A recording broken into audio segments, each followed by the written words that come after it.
तो जैसा कि हमने पिछले एपिसोड में देखा था कि गुचेन ने काफी आसानी के साथ ये चैन को मार डाला था। इसके बाद वो उसे रास्ते से हटा के हेलबर्ड यानी स्पीयर को लेने के लिए आगे बढ़ने लगता है, लेकिन अचानक से सुप्रीम मास्टर की बॉडी के अंदर से उसकी एनर्जी बाहर निकलने लगती है। गुचेन को समझ में आ जाता है कि ये चैन ने सबसे पहले इसकी सोल को डिस्ट्रॉय किया था, जिसके बाद उसने सुप्रीम मास्टर से अप्रूवल लिया था, जिसके बाद ही वो स्पीयर को यूज कर पा रहा था। लेकिन गुचेन ने ये चैन को मार डाला है और ऊपर से वो कभी भी सुप्रीम मास्टर से अप्रूवल नहीं ले पाएगा। इसलिए गुचेन को सुप्रीम मास्टर की लेगेसी को ही डिस्ट्रॉय करना पड़ेगा, लेकिन इसके बाद सुप्रीम मास्टर उसे छोड़ेगा नहीं। वहीं पे सुप्रीम मास्टर गुचेन से कहता है कि मेरे पास आने से पहले अपनी सच्चाई दिखाओ। वहीं पे गुचेन पूरी तरीके से रेडी था कि अगर उसे अप्रूवल नहीं मिलती है तो फिर वो स्पेस का इस्तेमाल करके अटैक को डॉज कर लेगा। वहीं पे सुप्रीम मास्टर जैसे ही गुचेन को चेक करता है तो फिर उसे एक झटके के अंदर पता चल जाता है कि गुचेन के अंदर बेमिसाल बुराइयां भरी पड़ी हैं और वो उसके ऊपर अटैक कर देता है। हालांकि गुचेन के ऊपर इसका कोई भी असर नहीं होता है, क्योंकि उसके पास अलग ही आर्टिफैक्ट थे खुद को बचाने के लिए। गुचेन उसे रिक्वेस्ट करता है कि उसे उसकी लेगेसी दे दी जाए। वो किसी भी तरह का बुरा काम नहीं करेगा, भले ही उसके अंदर हल्की फुल्की बुराई हो। लेकिन सुप्रीम मास्टर आगे से साफ मना कर देता है, ये कहते हुए कि गुचेन के अंदर इतनी ज्यादा बुराई भरी पड़ी है कि कोई सोच भी नहीं सकता है। तो फिर गुचेन भी वहाँ पे असली रंग दिखाते हुए कहता है कि तुम जैसे मरे हुए इंसानों को अपनी कब्र के अंदर सिर्फ चुपचाप पड़े रहना चाहिए, न कि जिंदा इंसानों के बीचों में दखल देनी चाहिए। इससे सुप्रीम मास्टर को काफी ज्यादा गुस्सा आता है और वो काफी जोर से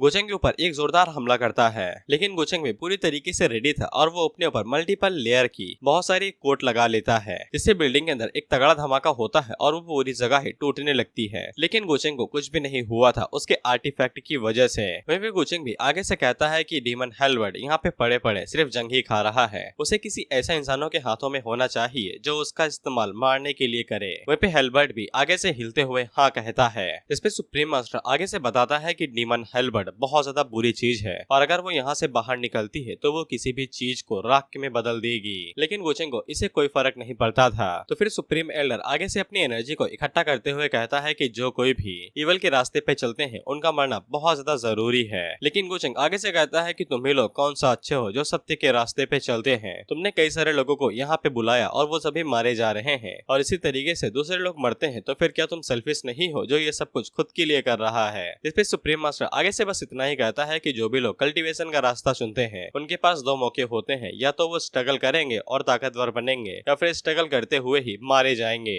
गुचेन आगे से कहता है कि सब मेरा कोई भी लेना देना नहीं है। हेलबर्ड एक डिमोनिक आइटम है और वो मेरे लिए किसी मौके से कम नहीं है, और ऊपर से तुमने जिस कैंडिडेट को सिलेक्ट किया था मैंने उसे पहले ही मार दिया है। इससे सुप्रीम मास्टर को काफी ज्यादा गुस्सा आता है और वो डायरेक्ट गुचेन के ऊपर अपनी बीम से हमला करता है। लेकिन वो बीम गुचेन को पार करके निकल जाती है क्योंकि वो स्पेस का इस्तेमाल किया था। लेकिन वो बेचारी बीम सीधा जाके लिली को लगती है और वो बेचारी घायल हो जाती है। वह फिर सुप्रीम मास्टर को भी समझ में आ जाता है कि गुचेन ने वॉइड स्पेस का इस्तेमाल किया है, जिसके बाद गुचेन हेलबर्ड के ऊपर आ जाता है और कहता है कि अब ये मेरे लिए काफी ज्यादा कमाल की चीज रहेगी। इसके बाद गुचेन हेलबर्ड के ऊपर लगी हुई सील को हटा देता है और वो जैसे ही सील को हटाता है तो फिर वहाँ पे बहुत ज्यादा डिमोनिक एनर्जी रिलीज होती है जो कि पूरे सीक्रेट रियलम के अंदर फैल जाती है। और वहाँ पे जो भी लोग थे और जो भी लोग उसकी चपेट के अंदर आते हैं वो एक झटके के अंदर ही धूल बन के उड़ जाते हैं। वह फिर सुप्रीम एल्डर जैसे ही गुचेन के ऊपर अटैक करने वाले थे तो वो भी हेलबर्ड का इस्तेमाल करते हुए सामने की तरफ एक स्ट्राइक मारता है, और ये स्ट्राइक इतनी ज्यादा शक्तिशाली थी कि वो पूरा मेंशन ही दो हिस्सों में कट के रख जाता है और साथ ही में सुप्रीम मास्टर के भी दो टुकड़े हो जाते हैं। लेकिन गुचेन अपने पास से एक खास तरह की बोतल बाहर निकालता है और उन्हें बोतल के अंदर भर लेता है ताकि वो बाद में इनकी एनर्जी का इस्तेमाल करे खुद की पावर को बढ़ाने के लिए। साथ ही में उनकी जो बॉडी ऊपर रखी हुई थी उसकी मुंडी नीचे आके गिर जाती है, यानी कि सुप्रीम एल्डर का गेम यहीं पे खत्म हो जाता है। वह फिर गुचेन डीमन हेलबर्ड से कहता है कि तुम्हें चिंता करने की जरूरत नहीं है, तुम हजारों सालों से यहाँ पे लगे हुए जंग खा रहे थे, लेकिन तुम्हारे फ्यूचर मास्टर के तौर पे मैं तुम्हारा भरपूर इस्तेमाल करूंगा और दोबारा कभी भी तुम्हें इस जगह पे अकेला रहना नहीं पड़ेगा। वहीं पे हेलबर्ड भी आगे से बज बज करके आवाज करता है, यानी कि उसे गुचेन अपना मास्टर के तौर पे मंजूर था। वहीं पे गुचेन जब अपनी स्टैट विंडो के अंदर चेक करता है तो फिर उसे पता चलता है कि हेलबर्ड कोई मामूली वेपन नहीं है, यहाँ तक कि सिस्टम ने उसके वेपन के लिए खास जगह बनाई थी जो कि उसका स्लॉट था। इसके बाद बाकी सभी लोग अंदर आते हैं तो वो लोग सबसे पहले गुचेन से माफी मांगते हैं क्योंकि लिली अंदर आ गई थी। हालांकि गुचेन उनसे कहता है कोई बात नहीं है और वहाँ से बाहर निकल जाता है। जिसके बाद अंजुए और बाकी लोग आते हैं और उसे पूछते हैं कि ये चैन कहाँ पे है, तो वो ये चैन की तरफ इशारा करके बताती है कि वो मारा गया है और गुचेन ने उसे मार दिया है। लेकिन सील की वजह से लिली अभी भी अपना दुख नहीं दिखा पा रही थी और वहाँ से ये चैन को छोड़ के निकल जाती है। जिसके बाद हम लोग अपर रियल मलयालम के सुप्रीम इमोर्टल डायनेस्टी को देखते हैं, जहाँ पे हम लोग एक लड़की को देखते हैं जो कि अपने भाई से सुप्रीम इमोर्टल डायनेस्टी के थ्रोन यानी कि सिंहासन को ले लेती है और उसके भाई को भी कोई दिक्कत नहीं थी क्योंकि इस लड़की के अंदर गजब की क्वालिटीज थी। इसके बाद हमें पता चलता है कि इस लड़की का नाम युवे मिंगकॉन्ग है जो कि अब से क्राउन प्रिंसेस रहने वाली थी और हर कोई अब से उसका ही कहना मानने वाला था। वहीं पे मिंग अपने मन के अंदर सोचती है कि आधा साल हो चुका है, अब मेरे प्यारे सियांसे को वापस आ जाना चाहिए गोचेंग। अब मैं तुम्हें मिंगकॉन्ग के बारे में बता देता हूँ। ये गोचेंग के पिछले जन्म की वाइफ और इस जन्म की मंगेतर है। जिसके बाद हमें पिछले जन्म के फ्लैशबैक दिखाए जाते हैं, जहाँ पे हम लोग मिंग को देखते हैं जो कि अपनी शादी के पहले दिन ही मारी जा रही थी और इसकी शादी गोचेंग के साथ ही हुई थी और ये गोचेंग से सच्चा वाला प्यार करती थी। वहीं मिंग को एक डिमोनिक कल्टीवेटर कह के उसे मौत की सजा दी जा रही थी, जबकि असली डिमोनिक कल्टीवेटर असली वाला गोचेंग था और असली वाला गोचेंग जो कि असली वाला है वो भी बहुत ज्यादा प्योर विलन था। उसने अपनी बहन की हड्डियां खींच के बाहर निकाल ली थी जो कि दाव बोन थी और अपनी बीवी को जो कि उसे सच्चा प्यार करती थी सुहाग रात की पहली रात ही जान से मार दिया था। अब इसे तुम लोग खुद ही अंदाजा लगा सकते हो कि असली वाला गोचेंग कितना ज्यादा बेरहम, कितना ज्यादा कमीना है। वहीं मिंग भी आगे से रोते हुए कहती है कि उसने सोचा भी नहीं था कि वो जिस इंसान को सबसे ज्यादा प्यार करेगी आखिर में वही उसे मार डालेगा। इसीलिए मिंग इस जिंदगी के अंदर फैसला करती है कि वो गोचेंग को पूरी तरीके से बर्बाद कर देगी और उसके असली चेहरे को सामने लाएगी और उसकी जिंदगी जीते जी नर्क बना देगी। इसके बाद हम लोग गोचेंग को देखते हैं जहाँ पे एल्डर ही अपर वर्ल्ड का रास्ता खोलते हैं और वो तीनों आसानी के साथ अपर वर्ल्ड के अंदर आ जाते हैं। इसके बाद गोचेंग सबसे पहले अपने फादर से मिलने के लिए जाते हैं, जहाँ पे फादर अपने बेटे को देख के काफी ज्यादा खुश हो जाते हैं और उससे पूछते हैं कि वो जिस काम से नीचे गया हुआ था क्या उसने पूरा कर लिया। तो फिर गोचेंग आगे से हेलबर्ट अपने फादर को दिखाता है, तो वो हेलबर्ट को देख के काफी ज्यादा खुश हो जाते हैं और कहते हैं कि इसके पास तो स्पिरिट भी है, लेकिन वो गोचेंग को अभी इस वेपन को इस्तेमाल करने से मना करते हैं क्योंकि गोचेंग के पास डिमोनिक हार्ट है जिसकी मदद से वो कभी भी ईवल बन सकता है और इस दुनिया के अंदर डिमोनिक कल्टीवेशन और ईवल चीजें बहुत ज्यादा बुरी मानी जाती है, यहाँ तक कि कई सारे सेक्ट एक साथ मिलकर तुम्हें मार भी सकते हैं। इसीलिए गोचेंग इस बात को अभी तक छुपाए हुए था कि उसके पास डिमोनिक हार्ट है। वह भी गोचेंग के फादर उसे कहते हैं कि अपनी मदर से भी जाके मिल लो, वो तुम्हें काफी ज्यादा मिस कर रही थी। इसके बाद गोचेंग के फादर उसे मिंग के बारे में बताते हैं कि तुम्हारे जाने के बाद उसने बहुत ज्यादा मेहनत की है, अब वो खुद को एक एम्प्रेस समझ रही है और यहाँ तक कि उसकी मदर भी उसे अपनी बहू के तौर पे एक्सेप्ट करने में बहुत ज्यादा सेटिस्फाई है और उन्हें कोई भी दिक्कत नहीं है। हालांकि गोचेंग को उसकी मंगेतर के बारे में कुछ भी नहीं पता था। इस जिंदगी की मेमोरी के मुताबिक उसने कभी भी मिंग को प्यार ही नहीं किया, ये बस एक तरफा प्यार था। वह भी मिंग पहले के टाइम पे बहुत ज्यादा कमजोर और नॉर्मल से ही बच्ची हुआ करती थी, लेकिन एक साल के अंदर ही उसने अपना टैलेंट और पूरा रवैया बदल लिया है। इसलिए गोचेंग को शक होने लगता है कि कहीं ये डॉटर ऑफ फेट तो नहीं है, लेकिन वो कैसे भी रास्ते जोड़ ले उसे कुछ भी समझ में नहीं आता है कि यहाँ पे चल क्या रहा है। इसके बाद हम लोग कुछ एल्डर्स को देखते हैं जो कि किसी बारे में बात कर रहे थे, जहाँ पे ये दोनों गोचेंग और उसकी बहन के बारे में बात कर रहे थे और ये बहन सगी बहन नहीं है। ये गोचेंग ने अपनी ही छोटी बहन की दाव बॉर्न को बाहर निकाल लिया था, यानी कि दाव हड्डियां। वो अभी तक जिंदा है और किसी दूसरी जगह पे जाके कल्टीवेट कर रही है। वहीं पे हम लोग उसकी बहन को देखते हैं जो कि एक पेड़ के पास जाके, जिसके अंदर कोई स्पिरिट है और उसका नाम सिस्टर ताओ है, उसे बताती है कि वो ये जगह छोड़ के जाने वाली है। सिस्टर ताओ उसे जाने देती है क्योंकि उसकी कल्टीवेशन काफी ज्यादा शक्तिशाली हो गई थी। इस पे वो लड़की आगे से बताती है कि वो अपने ग्रैंडफादर और पेरेंट्स की साइड पे जाना चाहती है और उसका मेन मिशन यही है कि वो वहाँ पे जाके गोचेंग से बदला लेना चाहती है क्योंकि दाओ बोन निकाले जाने के बाद उसे छोड़ दिया गया था। सिस्टर ताओ उस लड़की को जाने देती है क्योंकि उसके रिवेंज के बीच में वो लोग आना नहीं चाहते हैं, लेकिन सिस्टर ताओ अपने पास से एक फूल निकालती है जो कि मुश्किल समय में उस लड़की की मदद कर सकता है उसकी जान बचाने के लिए। उसी टाइम पे उस लड़की का पेट वहाँ पे आ जाता है जो कि एक डिवाइन बीस्ट था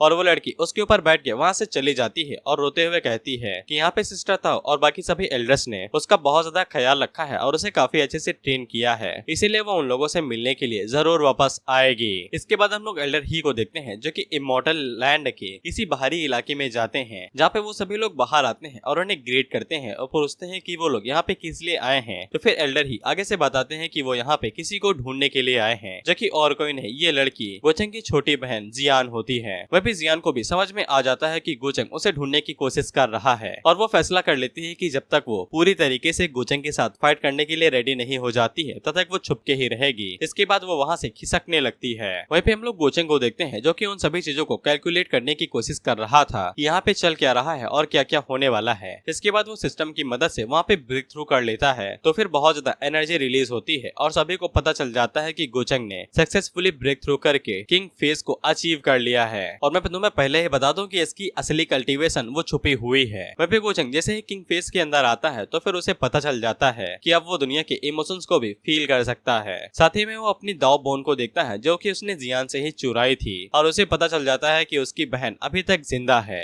और वो सभी चीजों के बारे में सोचने की कोशिश करता है कि उसकी फियांसे मिंग का एटीट्यूड अचानक से चेंज हो गया है। उसकी सिस्टर जियान अभी तक जिंदा है जिसको कई सारे एल्डर पसंद करते हैं और साथ ही में गोचेंग की एक अलग आइडेंटिटी भी है जो कि डाउटियन इमॉर्टल पैलेस का ट्रू डिसाइपल होता है, लेकिन उसकी फेटेड विलन की जो जागीर है वो इतनी आसानी के साथ नहीं चल सकती है। साथ ही में गोचेंग ने एल्डर ही को वहाँ पे पहले ही भेज दिया है जियान को ढूंढने के लिए, इससे वो उन सभी एल्डर्स का मुंह बंद कर सके जो उसे सपोर्ट करने वाले हैं। इसके बाद गोचेंग सिस्टम के मॉल के अंदर से एक और टेक्निक को बाहर निकालता है और एंडलेस इमॉर्टल टेक्निक को भी सीख लेता है, जिससे वहाँ के जो भी एल्डर्स थे वो काफी ज्यादा हैरान हो जाते हैं कि गोचेंग को ऐसा क्या मिल गया है कि वो लगातार ब्रेक थ्रू पे ब्रेक थ्रू करता जा रहा है और शक्तिशाली बनता जा रहा है। इसके बाद गोचेंग सभी एल्डर्स को मीटिंग के लिए संदेश भिजवाता है कि वो सभी लोग उसे मिलना चाहते हैं, इससे उन एल्डर्स को भी समझ में आ जाता है कि गोचेंग उन्हीं की तरफ आगे बढ़ रहा है। इसके बाद गु क्लैन के जितने भी एल्डर्स थे वो सभी सभा के अंदर इकट्ठा होते हैं, जहाँ पे गोचेंग के फादर वहाँ पे ये अनाउंस कर देते हैं कि फ्यूचर फैमिली का हेड गोचेंग ही बनेगा। बेशक एल्डर्स हो इससे काफी ज्यादा दिक्कत होती है और साथ ही में गोचेंग की जनरेशन के जो भी लोग थे उन्हें भी काफी ज्यादा दिक्कत हो रही थी, क्योंकि क्लैन के अंदर ये बात साफ लिखी गई थी कि जो भी फ्यूचर हेड के लिए परफेक्ट होगा उसे ही कैंडिडेट माना जाएगा। लेकिन गोचेंग को बेटा होने की वजह से स्पेशल ट्रीटमेंट मिल रहा है। गोचेंग इस पे साथ कहता है कि इसकी कोई भी जरूरत नहीं है, वो लोग आपस में फाइट करके तय कर ही लेते हैं कि कौन बेहतर है और कौन नहीं। इसके लिए वो सभी एल्डर्स भी मान जाते हैं। इसके बाद एक बंदा गोचेंग के ऊपर अटैक करने के लिए आगे बढ़ता है तो गोचेंग वॉइड की पावर का इस्तेमाल करके अटैक को डॉज करता है और उसके गंदर के ऊपर अपना पाम अटैक करके उसे बेहोश कर देता है। इसके बाद गोचेंग उन लोगों से पूछता है कि बताओ अब किस किस को नया सबक सीखना है। इसके बाद गोचेंग उन लोगों को पार करके उनके पीछे आ जाता है और उनसे कहता है कि सब एक साथ अटैक करो, जिसके बाद तुम लोग आपस में लड़ते रहना कि बेहतर कौन है। जिसपे वो लोग अपनी अपनी शॉट लेके एक अटैक करने वाले थे तो फिर गोचेंग एक लड़की के अटैक को डॉज करता है और उसके माथे के ऊपर फिंगर फ्लिक मार के उसे पीछे फेंक देता है।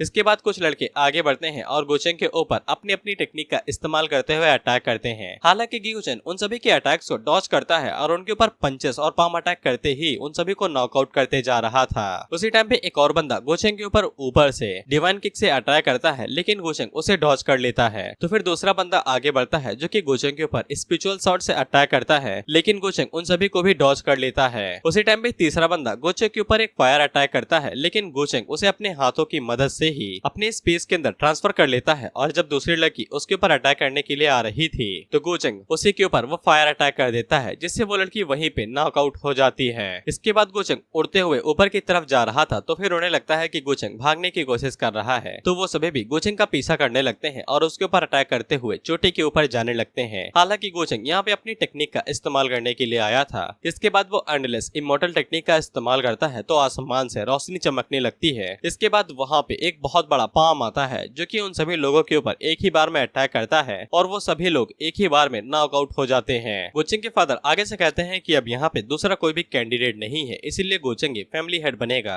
इस पे एल्डर्स को गुस्सा तो आ रहा था, लेकिन अब वो यहाँ पे कुछ भी नहीं कर सकते थे, इसीलिए वो गोचेंग को परमिशन दे देते हैं। उसी टाइम पे एक बंदा भागते हुए एक एल्डर के पास आता है और उन्हें बताता है, जिससे एल्डर हैरान होकर गोचेंग से पूछते हैं क्या वो सच में ब्रांच फैमिली को वापस लेके आना चाहता है। ये गोचेंग की बहन जियान की ही फैमिली थी और गोचेंग आगे से बताता है कि जब वो छोटा था तो फिर उसने काफी सारी गलतियां की हैं, इसलिए अब वो अपनी गलतियों को सुधारना चाहता है, जिससे वो सभी एल्डर काफी ज्यादा खुश होते हैं और गोचेंग को परमिशन दे देते हैं। वहाँ पे यंगर जनरेशन के जो भी लोग थे वो सभी गोचेंग के पास आते हैं और उसे यंग मास्टर मान लेते हैं। गोचेंग उनसे कहता है कोई दिक्कत नहीं है, वो उन्हें कभी भी निराश नहीं करेगा। इसके बाद गोचेंग के फादर उसे कहते हैं कि तुम मेरे साथ हो, मुझे तुमसे कुछ जरूरी बात करनी है। गोचेंग के फादर उसे पूछते हैं क्या उसे अपने डिसीजन के ऊपर पक्का यकीन है। इसमें गोचेंग बताता है कि उसका डिसीजन पूरा पक्का है। तो फिर गोचेंग के फादर को कोई भी दिक्कत नहीं थी कि अगर वो उनकी फैमिली को वापस लाना चाहता है। इसके बाद वो गोचेंग से उसके डिमोनिक हार्ट के बारे में पूछते हैं तो फिर गोचेंग वहाँ पे अपने डिमोनिक हार्ट को रिलीज करता है। तो फिर वहाँ पे डिमोनिक हार्ट की पावर बहुत ज्यादा थी। ये देख के गोचेंग के फादर बहुत ज्यादा हैरान होते हैं और उसे पूछते हैं क्या वो उसके कंट्रोल में तो नहीं है। इस पे गोचेंग बताता है कि उसकी कल्टीवेशन जैसे जैसे बढ़ती है डिमोनिक हार्ट की पावर और उसका रेजिस्टेंस और भी ज्यादा कम होता जाता है, लेकिन अभी डिमोनिक हार्ट उसके पूरे कंट्रोल के अंदर ही है, लेकिन फ्यूचर में शायद वो इसके आउट ऑफ कंट्रोल जा सकता है। लेकिन गोचेंग के फादर उससे कहते हैं कि कोई बात नहीं है, जब तक चीजें ठीक चल रही हैं तब तक सब कुछ सही है। इसके बाद वो वहाँ से चले जाते हैं और गोचेंग अपने मन के अंदर सोचता है कि पता नहीं असली गोचेंग ने कितने ज्यादा बुरे काम किए होंगे कि उसका फादर भी उसके ऊपर भरोसा करने से इतना ज्यादा कतराता है। दरअसल डिमोनिक हार्ट की वजह से जो असली वाला गोचेंग था वो इसे पोजेस हो गया था और उसने बहुत ज्यादा बुरे बुरे कांड किए थे, जैसे कि जियान की दो बोन को उसे बाहर निकाल लेना। हालांकि सिस्टम गोचेंग को बता देता है कि उसे चिंता करने की जरूरत नहीं है, उसके ऊपर डिमोनिक हार्ट कोई भी असर नहीं करेगा और वो खुद ही अपनी लाइफ को कंट्रोल कर रहा है। इसके बाद गोचेंग अपने रूम के अंदर आता है जहाँ पे वो यांजी को बाहर निकालता है, जहाँ पे यांजी गोचेंग से पूछती है कि उसे क्या चाहिए। गोचेंग आगे से बताता है कि एक काम है जो कि सिर्फ यांजी ही कर सकती है, लेकिन इससे पहले वो उसकी मदद करेगा उसकी फिजिकल बॉडी को रीगेन करने के लिए, जिससे यांजी थोड़ा सा निराश हो जाती है क्योंकि वो ये चैन के साथ सिर्फ अपने ग्रेटिट्यूड को प्रीपेयर करने के लिए आई थी। लेकिन गोचेंग के साथ रहते रहते ऐसा लगता है कि वो बस उसका फायदा उठा रही है। गोचेंग उसके चेहरे को देख के पूछता है क्या उसे बॉडी वापस नहीं चाहिए, इसमें यांजी बताती है कि चाहिए, लेकिन उसे समझ में नहीं आ रहा है कि गोचेंग उसके प्रति इतना ज्यादा दयावान क्यों है। इसमें गोचेंग बताता है कि ये बस उसके पर्सनल रीजन है और कुछ भी नहीं। इसके बाद वो यांजी की हेल्प करने लगता है उसकी स्पिरिचुअल बॉडी को गेन करने में, जिसमें वो कई सारी हर्ब्स का इस्तेमाल करता है और यांजी सक्सेसफुली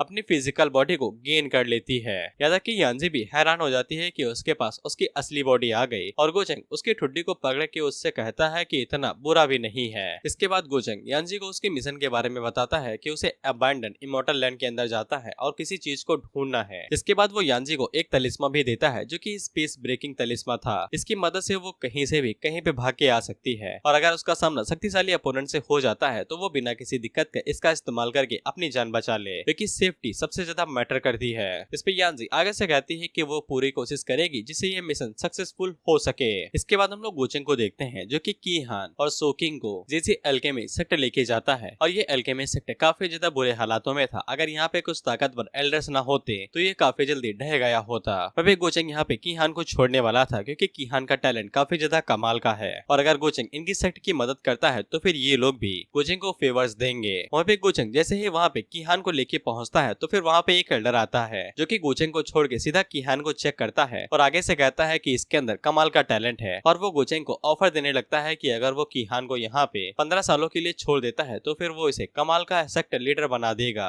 जो अल्केमी परफॉर्म करने के मामले में बहुत ज्यादा कमाल की होगी। लेकिन उसी टाइम में वहाँ पे बाकी एल्डर्स भी आ जाते हैं जो कि कीहान को लेके लड़ने लगते हैं कि अगर वो उसके पास रहेगी तो फिर वो उसे और भी ज्यादा कम टाइम के अंदर और ज्यादा शक्तिशाली बना देंगे और वो लोग आपस में ही लड़ने लगते हैं। इसीलिए कीहान उनसे घबरा के गोचेंग के पीछे जाके छुप जाती है। खैर उसी टाइम पे वहाँ पे जीजी अल्केमी सेक्ट की लीडर आती है जिनका नाम जियान था और वो गोचेंग से कहती है कि अगर गोचेंग कीहान को उसके पास छोड़ देता है तो वो अगले 10 सालों के अंदर कीहान को अल्केमी की ग्रैंड मास्टर बना देंगे। क्योंकि ये सेक्ट लीडर थी इसीलिए बाकी एल्डर्स उनसे लड़ते ही नहीं है। वहीं पे जियान आगे से गोचेंग को एक टोकन देती है जो कि उन्हें अल्केमी सेक्ट के एक मास्टर के तौर पे ही इस्तेमाल करने का औहदा देता है, जिससे वो एल्डर काफी ज्यादा हैरान होते हैं। लेकिन जियान बताती है कि गोचेंग उन्हें काफी ज्यादा अच्छा फेवर दे रहा है इसलिए उन्हें बदले में कुछ तो देना चाहिए ना। वहीं पे गोचेंग भी इस डील के लिए मान जाता है और वो कीहान को जियान का डिसाइपल बना देता है और उसके सर को सहलाते हुए कहता है कि उनकी बात अच्छे से मानना और अगर तुमने गलती की तो फिर तुम्हें पनिशमेंट मिलेगी,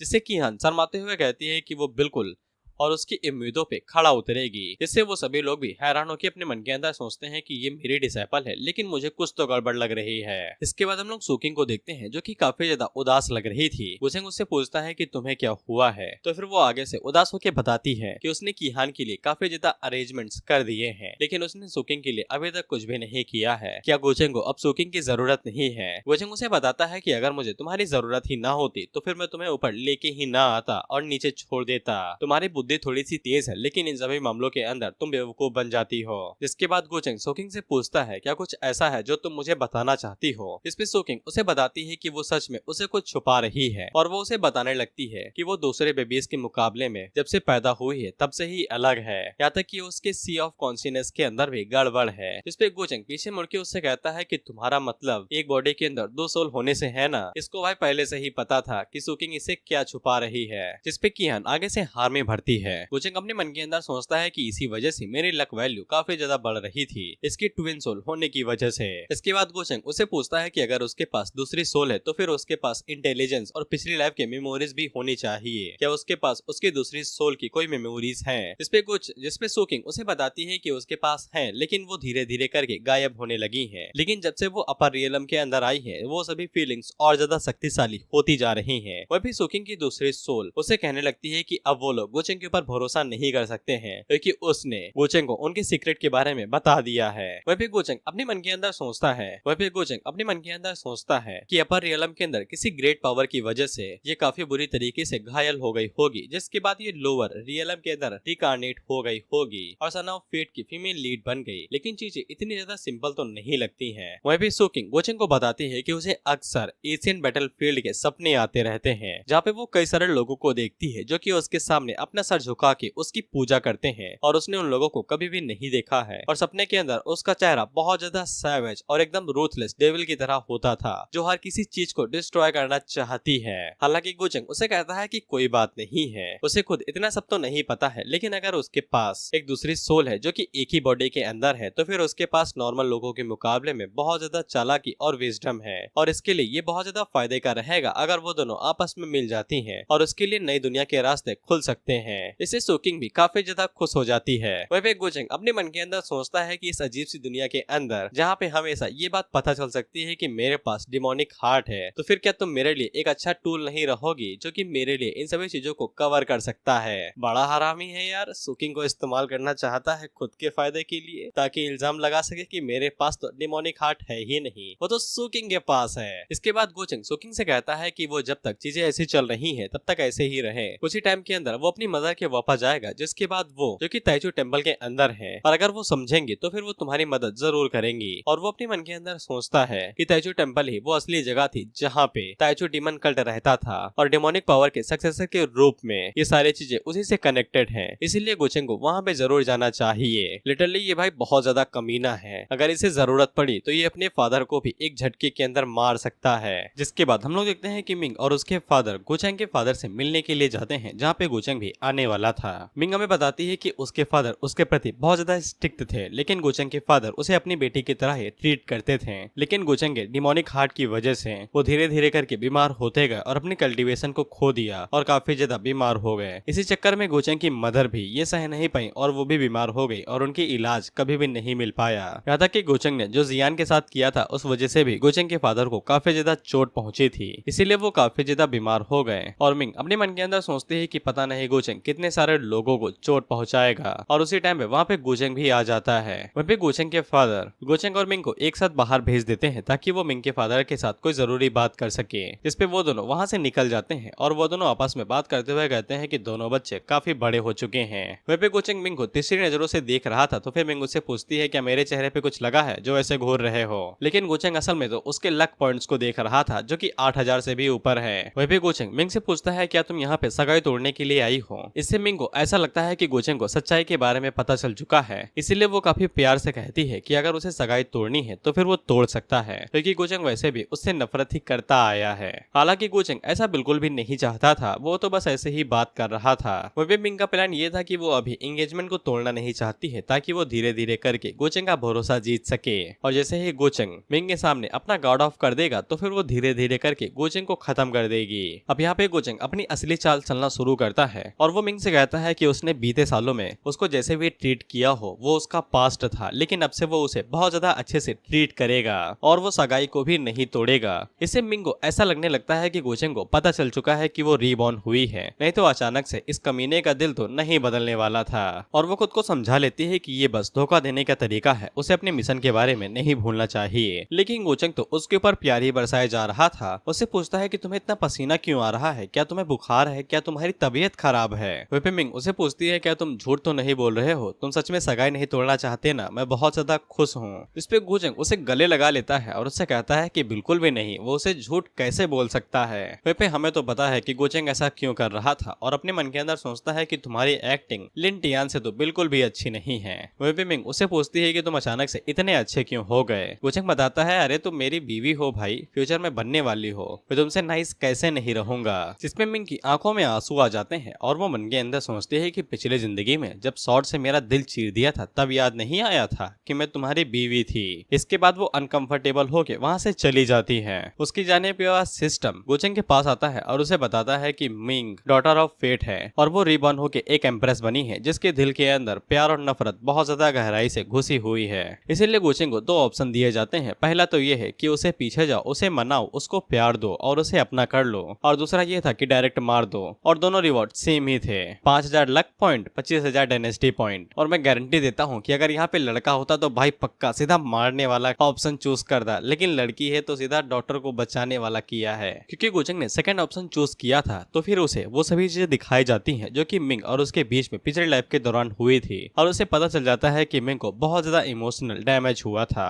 शादी के पहले ही दिन अपने प्यारे पति के हाथों मारा जाना ये कोई बड़ी बात नहीं थी, और उसे समझ में आ जाता है कि वो मिंग का दिल आसानी के साथ तो नहीं जीत पाएगा। इसलिए गोचंग यहाँ पे दूसरे तरीकों का इस्तेमाल करने वाला था, ये दिखा के कि वो भी रीबॉर्न हुआ है, अब वो पूरी तरीके से बदल गया है। इसके बाद हम लोग देखते हैं कि वो चारों बाप बेटा बहू सब एक साथ बैठ के वहाँ पे लंच कर रहे थे। वहीं जब गोचंग के फादर मिंग को थोड़ा सा उदास देखते हैं तो फिर वो पूछते हैं क्या गोचंग ने तुम्हें दोबारा परेशान किया, तो मिंग कहती है कि बिल्कुल भी नहीं। वहीं पे गोचंग भी खड़ा होता है और वो कहता है कि ये मेरी होने वाली वाइफ है यार, दिल से ज्यादा प्यार करता हूँ, कैसे पूरी कर सकता हूँ। इसके बाद वो अपने हाथों से मिंग को खाना भी खिलाता है। वहीं पे मिंग को ऐसा लगता है कि गोचंग जानबूझ के ये नाटक कर रहा है लवी डवी कपल होने का, ताकि वो एल्डर्स को दिखा सके कि वो कितने ज्यादा क्लोज हैं। वहीं पे गोचंग मिंग से कहता है कि आज रात को ज्यादा ही लंबी है, क्या तुम मुझे ड्रिंक के लिए कंपनी दे सकती हो। मिंग के फादर और गोचंग के फादर ये बात समझ जाते हैं, जिसके बाद वो दोनों ही वहाँ से किसी काम के लिए निकल जाते हैं। उनके जाने के बाद मिंग भी वहाँ से जाने लगती है, गोचंग से ये कहते हुए कि अब उसे नाटक करने की जरूरत नहीं है। जिसपे गोचंग आगे से कहता है कि मैं नाटक नहीं कर रहा था, लेकिन तुम पहले से काफी ज्यादा बदल गई हो। इससे मिंग को ऐसा लगने लगता है कि गोचंग उसकी तरह रिबॉर्न नहीं हुआ है, इसीलिए वो तो अभी तक उन दोनों के बीच में डिफरेंस को चेक नहीं कर पा रहा है। लेकिन उसे समझ में आ जाता है कि गोचंग कभी भी नहीं बदल सकता है, फिर चाहे जो भी हो जाए। और वो वहाँ से जा ही रहे थे कि उसी टाइम पे गोचंग उसके ऊपर पाम अटैक कर देता है, जिसको मिंग काफी आसानी के साथ ही रोक लेती है। गोचंग उसे कहता है कि तुम पहले ही ड्यूक फेस तक पहुंच चुकी हो और तुमने मुझसे काफी सारी चीजें छुपा ली हैं। इसके बाद वो मिंग को पकड़ के अपनी तरफ खींच लेता है और उसे कमर से अपने करीब कर लेता है, जिसपे मिंग हैरान हो जाती है और उसे कहती है कि मुझे छोड़ो। गोचंग उसे कहता है कि तुम अभी भी पूरी तैयारी से नहीं आई हो। इसके बाद वो मिंग को छोड़ देता है तो मिंग पीछे हट जाती है और उससे पूछती है कि तुम क्या करने की कोशिश कर रहे हो। इसके बाद वो गोचंग से कहती है कि मुझे पता लग चुका था कि मैं तुम्हें कितना ही चाहे उतना खुश कर दूं, लेकिन तुम कभी भी नहीं बदलोगे। इसलिए मैं खुद को शर्मिंदा करने की जगह पे खुद को ताकतवर बनाने के बारे में सोचा और अपनी ताकत को बढ़ा लिया। इसके बाद वो गोचंग के डायलॉग जो उसको पिछली जिंदगी में गोचंग ने उसको दिया था वही मारती है। आखिरकार ताकत ही बाहरी दुनिया के अंदर इस्तेमाल की जाती है। गोचंग अपने मन के अंदर सोचता है ओहो काफी ज्यादा चालाक हो रही हो। इसके बाद गोचंग उसकी तरफ आगे बढ़ते हुए कहता है कि तुम्हें ऐसा क्यों लगता है कि मेरा दिल नहीं पिघलेगा, तुमने अभी तक मुझसे काफी सारी चीजें छुपाए रखी, इससे मुझे दर्द हो रहा है। मिंग से कहती है कि नाटक करना बंद करो, मुझे अच्छे से पता है कि तुम्हारा कैरेक्टर कैसा है। जिसपे गोचंग मिंग से पूछता है तो मेरा कैरेक्टर कैसा है। मिंग से कहती है कि अब वो होल्ड बैक नहीं करेगी, तो फिर गोचंग कहता है कोई जरूरत नहीं है। तो फिर मिंग उसके ऊपर अटैक करने की कोशिश करती है, लेकिन गोचंग उसके हाथ को पकड़ लेता है, जिसके बाद उसके साथ वॉल प्लैंक करता है। मिंग उससे पूछती है कि तुम्हारा क्या करने का इरादा है। जिसपे गोचंग उसे कहता है स्यूटी रात बहुत ज्यादा लंबी है, तुम्हें क्या लगता है कि मैं क्या करूंगा। इसके बाद गोचंग उसे धीरे धीरे करके परेशान करने लगता है और मिंग रजिस्ट करने की कोशिश करती है, लेकिन वो आखिर में हार मान ही लेती है। जिसके बाद वो दोनों एक साथ सो लेते हैं, हाँ सच में सो लेते हैं। वहीं पे गोचंग की जब सुबह आंख खुलती है तो फिर मिंग उसे बिना कुछ कहे ही सुबह बिना बताए वहाँ से निकल गई थी। लेकिन गोचंग को ये बात समझ में नहीं आती है कि मिंग ने इतनी जल्दी गिव अप क्यों कर दिया, और उसे ऐसा लगता है कि उसने जो धोखा और नफरत सहा था उसके लिए वो अपनी बॉडी के ऊपर भी गिव अप करने के लिए राजी है। उसने इस हद तक अपने आप को मेंटली प्रिपेयर कर लिया है गोचंग से बदला लेने के लिए। हालांकि गोचंग को मिंग पसंद आ गई है, और अगर ये नफरत वाला बवाल ना होता तो फिर वो मिंग को काफी अच्छे से ट्रीट करता।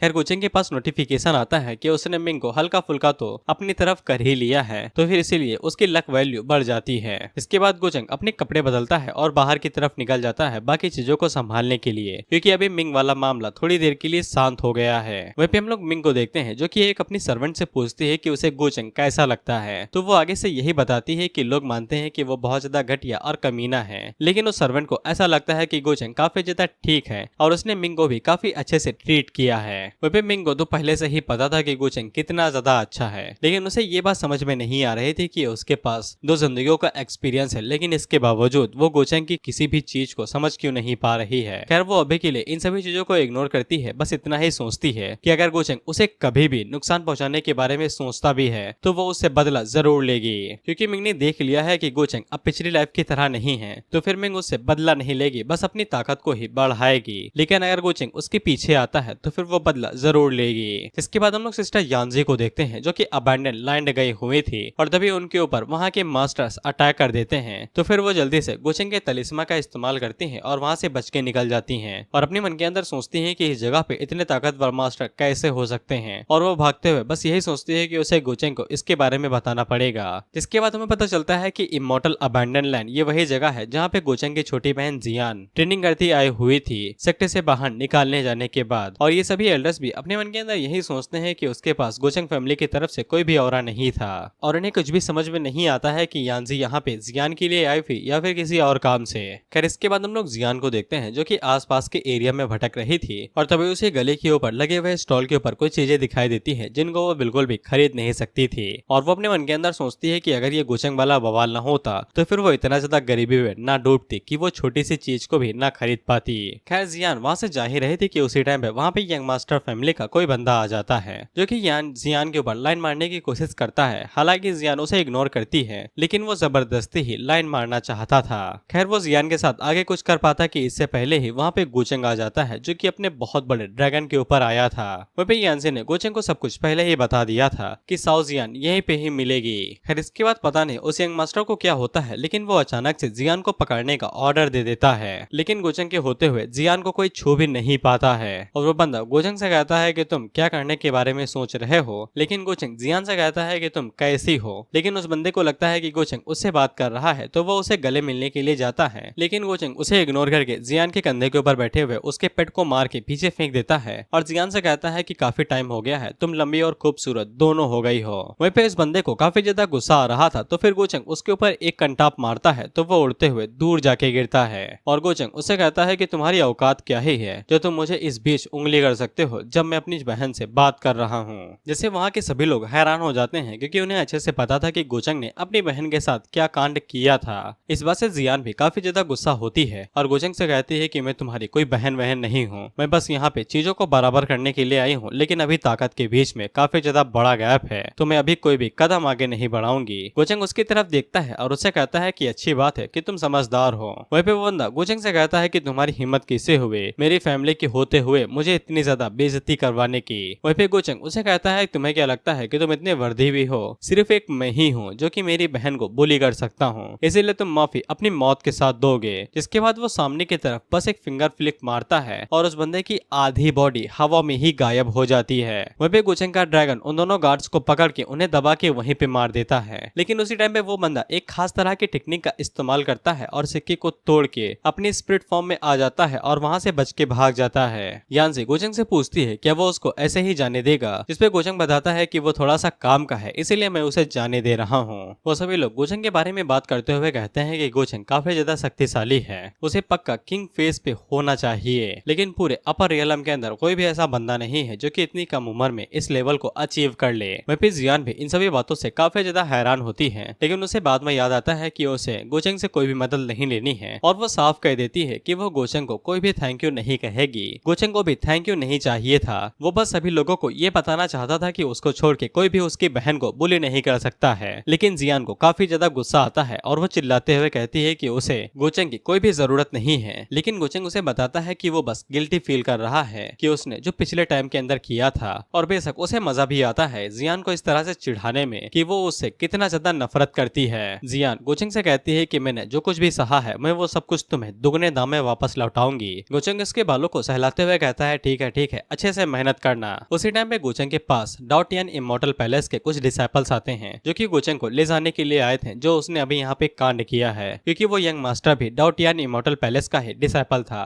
गोचेंग इन सभी चीजों को समझता है और वो उनके साथ जाने के लिए राजी हो जाता है। वहीं पे जियान को कुछ भी समझ में नहीं आता है कि गोचेंग यहाँ पे क्यों आया था और उसके लिए इतना सब क्यों करके गया लेकिन वो अभी के लिए बिल्कुल भी शांत नहीं हुई थी और उसे गोचेंग से बदला जरूर लेना था। लेकिन उसे इतना जरूर समझ में आ जाता है कि उसे डाओटियन इमोर्टल पैलेस से दूरी बना के रखनी पड़ेगी। वहीं पे वो बंदा जिसको गोचेंग ने मार दिया था वो भागते हुए अपने भाई के पास आता है और उसे कहता है कि आपको मेरा बदला लेना पड़ेगा। इस पे उसका भाई जिन जाओ उसे कहता है कि वो उसका बदला जरूर लेगा लेकिन ये उसकी गलती थी, लेकिन फैमिली का मामला है तो वो बदला जरूर लेगा लेकिन अभी के लिए उसके पास इतनी ताकत नहीं है और न उसने ब्रेक थ्रू किया है तो वो फ्यूचर में गोचेंग से बदला जरूर लेगा ताकि वो अपनी फैमिली की इज्जत को वापस पा सके। खैर जब गोचेंग डॉटियन पैलेस पहुंचता है तो फिर वहां पे उसके साथ कुछ भी नहीं होता है, बस उसे इन्फॉर्मेशन दी जाती है कि बाकी सभी लोगों ने कौन कौन से हैं जिन्होंने डॉटियन पैलेस को ज्वाइन किया है। साथ ही में नाइट हेवनली फॉक्स क्लैन की जो यिनमी है वो गोचेंग से मिलना चाहती है और ये गोचेंग के पुरानी साथी या फिर सर्वेंट है। खैर इसके बाद गोचेंग अपने घर पे आ जाता है जहाँ पे उसकी ताकत फिर से बढ़ चुकी थी। इसके बाद गोचेंग हमें बताता है कि उसके फादर का प्लान ये है कि गोचेंग को सबसे पहले डॉटियन इमॉर्टल पैलेस का सक्सेसर बनना है और वो पहले ही यंग जनरेशन में सबसे ज्यादा शक्तिशाली है, तो फिर उसके सक्सेसर बनने वाले चीज यहाँ पे किसी काम की ही नहीं है। परेशानी असल में कुछ एल्डर्स हैं जो कि काफी टाइम से डॉटियन पैलेस के साथ निपटते आ रहे हैं और उनके साथ काम करते हैं। खासकर एक एल्डर जिसका नाम ली सुई है और वो डॉटियन इमॉर्टल पैलेस के साथ काफी टाइम से काम करते आ रहे हैं और शायद से उन्हें अंदाजा लग चुका है कि गोचेंग के पास डिमोनिक हार्ट है, इसीलिए उनके होने को भी आसानी के साथ टाला नहीं जा सकता है। इसके बाद गोचेंग हमें बताता है कि जब से वो अपर वर्ल्ड के अंदर आया है तो फिर उसकी डिमोनिक पावर उसकी बॉडी के अंदर फूटती जा रही है, खासकर तब से जब उसने लिंटियन और सुप्रीम मास्टर के एसेंस को एब्जॉर्ब किया है। इसके बाद गोचेंग फैसला करता है कि वो सबसे पहले ये चेक करेगा कि उसके डिमोनिक बॉडी की कल्टीवेशन किस हद तक पहुंच चुकी है। इसके बाद वो सबसे पहले आसपास अपने सील लगाता है जिससे बाहर किसी को भी नहीं पता चलेगा कि उसके पास डिमोनिक एनर्जी है। जिसके बाद वो अपनी बॉडी के अंदर छुपी हुई डिमोनिक एनर्जी को रिलीज करता है। तो हम लोग देखते हैं कि उसके डिमोनिक हार्ट को अभी तक सील करके रखा गया था। इसके बाद गोचेंग उसे हटाता है तो फिर उसका डिमोनिक रूप अनलॉक हो जाता है। जिसके बाद वहाँ पे बहुत ज्यादा डिमोनिक एनर्जी रिलीज होती है और देखते ही देखते गोचेंग फॉल्स गॉड फेज तक पहुंच जाता है। लेकिन इतना ही नहीं, उसकी एनर्जी और ज्यादा बढ़ती जाती है जिसके बाद वो ट्रू गॉड फेज तक पहुंच जाता है। लेकिन इतना ही नहीं, जिसके बाद वो हेलबर्ड को बाहर निकालता है तो फिर उसकी पावर और ज्यादा बढ़ जाती है और वो डायरेक्ट हेवनली गॉड फेज तक पहुंच जाता है। वहाँ पे गोचेंग का ये ट्रम्प कार्ड था क्योंकि उसके पास इतनी ज्यादा कल्टीवेशन है कि वो पूरी दुनिया का अकेले ही एनिमी बन सकता है, लेकिन तब भी उसे कोई भी चिंता नहीं है। वो आसानी से अपने ट्रू विलन वाले रास्ते के ऊपर चल सकता है और फाइनल बॉस बन सकता है। उसी टाइम पे एक बंदा गोचेंग को बताता है कि यूमी उसे मिलने के लिए आई है, तो फिर गोचेंग उसे अंदर बुला लेता है। जिसके बाद जब यूमी अंदर आती है तो फिर हमें पता चलता है कि यूमी 9-tailed फॉक्स है और ये गोचेंग की सर्वेंट है। खैर इसके बाद गोचेंग हमें यूमी की कहानी बताता है कि यूमी भी डॉटियन पैलेस की ऑथेंटिक डिसाइपल थी। इसने गोचेंग की पोजीशन के लिए उसके ऊपर अटैक कर दिया था। इसके बाद गोचेंग ने हार्ट डीमन वॉर्म इसकी बॉडी के अंदर प्लांट कर दिया, तब से ये गोचेंग की एक वफादार सर्वेंट बन गई है। जिसके बाद गोचेंग यूमी की पूंछ सहलाने लगता है तो फिर यूमी को चिंता होने लगती है। गोचेंग अपने पास से एक मेडिसिन बाहर निकालता है जो कि हार्ट डीमन वॉर्म की मेडिसिन या फिर एंटीटोड था, क्योंकि हार्ट डीमन वॉर्म हर एक 6 महीने के अंदर यूमी की बॉडी के अंदर पॉइजन फैला सकता था, इसीलिए उसे हर बार गोचेंग के पास आके मेडिसिन लेनी ही पड़ती थी और इसीलिए यूमी उसकी वफादार सर्वेंट बनी हुई थी। वहीं पे यूमी गोचेंग को बताती है कि 6 महीनों के अंदर उससे जितना ज्यादा हो सकता था उतने ज्यादा फिजिकल एसेंस और बाकी सभी चीजों को इकट्ठा कर लिया है। दरअसल गोचेंग के पास डिमोनिक हार्ट टेक्निक है, तो फिर वो आसानी के साथ क्रॉप्स और लोगों के अंदर से उनकी एनर्जी को एब्जॉर्ब या फिर डिवोवर कर सकता है और यूमी गोचेंग के लिए इन्हीं तरह की लाशों या फिर लोगों को इकट्ठा करती है। वहीं पे यूमी से गोचेंग को यह भी पता चलता है कि जियान किसी एल्डर के पास गई हुई है उसका फेवर लेने के लिए। जिसके बाद हम लोग जियान को देखते हैं जो कि एल्डर ली सुई के पास गई हुई थी और वो उनसे पूछती है कि वो क्या चीज पकड़ने के बारे में सोच रहे हैं, जिसपे वो बताते हैं कि इंसान को। जिसके बाद वो जियान से पूछते हैं क्या तुम यहाँ पे अपने भाई को हराने के लिए आए हो और वो चीज वापस लेने के लिए आए हो जो तुमसे छीन ली गई थी। जियान बताती है कि उसके पास पहले ही नई बोन आ चुकी है और उसे कुछ भी नहीं चाहिए, लेकिन वो बस यहाँ पे इंसाफ चाहती है जो भी उसे दर्द इतने सालों के अंदर सहा है। एल्डर ली सुई इतना ही कहते हैं कि गोचेंग अपने डिमोनिक नेचर को दोइस्ट बोन के साथ छुपाना चाहता था, इसलिए उसने जियान की बोन को चुरा लिया, लेकिन इस सब के बावजूद वो अपने डिमोनिक नेचर को छुपा नहीं सकता है और उन्हें जियान से भी काफी ज्यादा उम्मीदें थी। और अगर जियान चाहती है कि वो उनकी डिसाइपल बने तो फिर उन्हें ये प्रूव करना पड़ेगा कि वो इस लायक है। जिसके बाद वो जियान को सामने की तरफ इशारा करते हुए कहते हैं कि सामने की तरफ तुम्हें पाथ टू हेवन दिखाई दे रहा है, तुम्हें गोचेंग के रिकॉर्ड को पीछे छोड़ना पड़ेगा तो ही मैं तुम्हें सिलेक्ट करूंगा।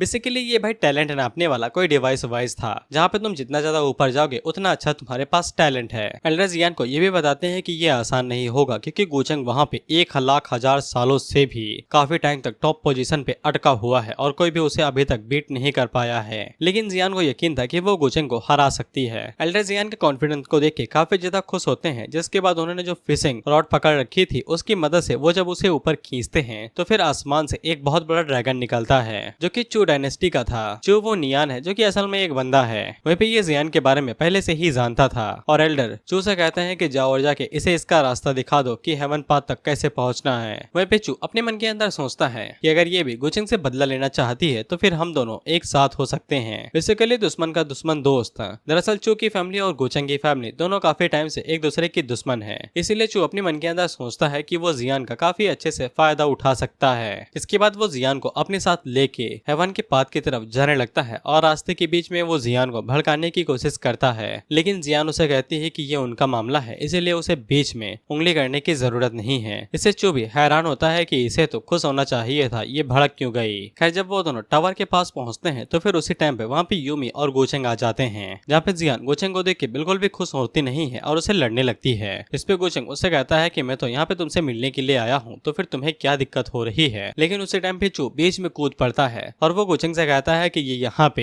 हेवनली पाथ को चेक करने के लिए आई थी, इसीलिए तुम इसे बिल्कुल भी रोक नहीं सकते हो। इस पे गोचेंग चू से कहता है कि तुम्हें ज्यादा उछलने की जरूरत नहीं है एल्डर के नाम पे, और तुम्हें क्या लगता है कि वो यहाँ पे बीच में आके इस मामले के अंदर लड़ाई करेगा जो यंगर जनरेशन के बीच में हो रहा है। और बाद में गोचेंग चू को घूरते हुए कहता है, क्या मैंने तुम्हें इजाजत दी कि तुम बीच में मुझे परेशान कर सकते हो जब मैं अपनी बहन के साथ बात कर रहा हूँ। इससे चू को गुस्सा आने लगता है और वो गोचेंग से कहता है कि ज्यादा उड़ो नहीं। इस पे गोचेंग उसे कहता है कि उड़ूंगा तो तुम क्या कर लोगे। जिसपे आसपास के जो भी लोग थे वो सभी देखते हुए कहते हैं कि गर्मा गर्मी का माहौल है, लगता है कि लड़ाई होने वाली है। अब इससे चू को गुस्सा आ जाता है, जिसके बाद वो डायरेक्ट गोचेंग के ऊपर अटैक कर देता है, लेकिन गोचेंग अपनी वर्ड की पावर का इस्तेमाल करते हुए अटैक को काफी आसानी के साथ डॉज कर लेता है। इसके बाद गोचेंग चू के सामने आता है और उसे कहता है कि तुम्हें ऐसा क्यों लगा कि तुम मेरे ऊपर अटैक कर सकते हो। इसके बाद गोचेंग चू के ऊपर एक जोरदार अटैक करता है, जिससे चू के कपड़े फट जाते हैं और वो उड़ते हुए जाके पिलर से जा टकराता है। इससे वो सभी लोग हैरान होकर कहते हैं कि इसने इतनी आसानी के साथ चू को हरा दिया,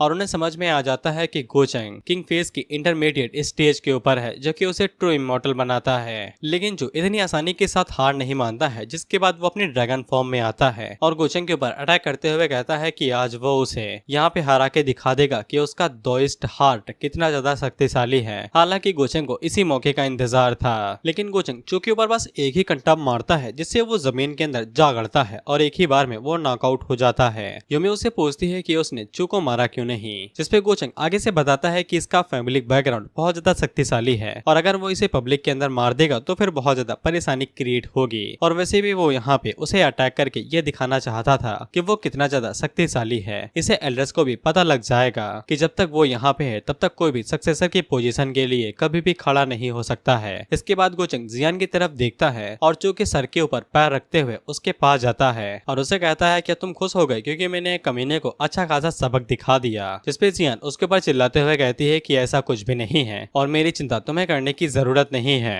जिसपे गोचेंग उसे कहता है क्या भूल गए कि मैंने तुमसे क्या कहा था, तुम यहाँ पे मेरा रिकॉर्ड तोड़ने के लिए आई थी जो कि उस ओल्ड मैन ने कंडीशन रखी थी, लेकिन चूटियान ने यहाँ पे गंदा खेल खेला। इसने ये वाली बात लीक कर दी जिससे यहाँ पे कई सारे लोग इकट्ठा हो गए और वो सभी लोग यहाँ पे तुम्हें देखने के लिए आ गए, और अगर तुम रिकॉर्ड को तोड़ नहीं पाती तो फिर ये सभी लोग तुम्हारे ऊपर बहुत ज्यादा हंसते। क्या तुम्हें नहीं लगता है कि मैंने उसे सबक सिखा के सही काम किया। जिसपे जियान आगे से कोई भी जवाब नहीं देती है। इसके बाद गोचेंग बाकी लोगों को देखते हुए कहता है कि वो उन लोगों को दोबारा याद दिला देता है सिर्फ गोचेंग ही अपनी बहन को बुली कर सकता है और कोई भी नहीं। फिर गोचेंग हमें बताता है कि यहाँ पे असली कहानी तो ये होने वाली थी कि चू ने तो यही प्लान बनाया था कि जब जियान यहाँ पे फेल हो जाएगी तो फिर पूरा सेक्टर उसका मजाक बनाएगा, लेकिन आखिरी मौके पे जब जियान अपनी असली पावर को रिलीज करेगी तो फिर वो सभी के ऊपर चमाटा मार देगी और रिकॉर्ड को तोड़ देगी। लेकिन उसके बाद वो गोचेंग को उंगली करने की कोशिश करेगी और इस मौके का फायदा उठाएगी ताकि वो गोचेंग को डायरेक्ट चैलेंज कर सके। लेकिन गोचेंग ने इस टाइमलाइन के दौरान यहाँ पे एक नया तरीका सोचा कि वो जियान की मदद करेगा और उसे थोड़ा बहुत कंफ्यूज कर देगा,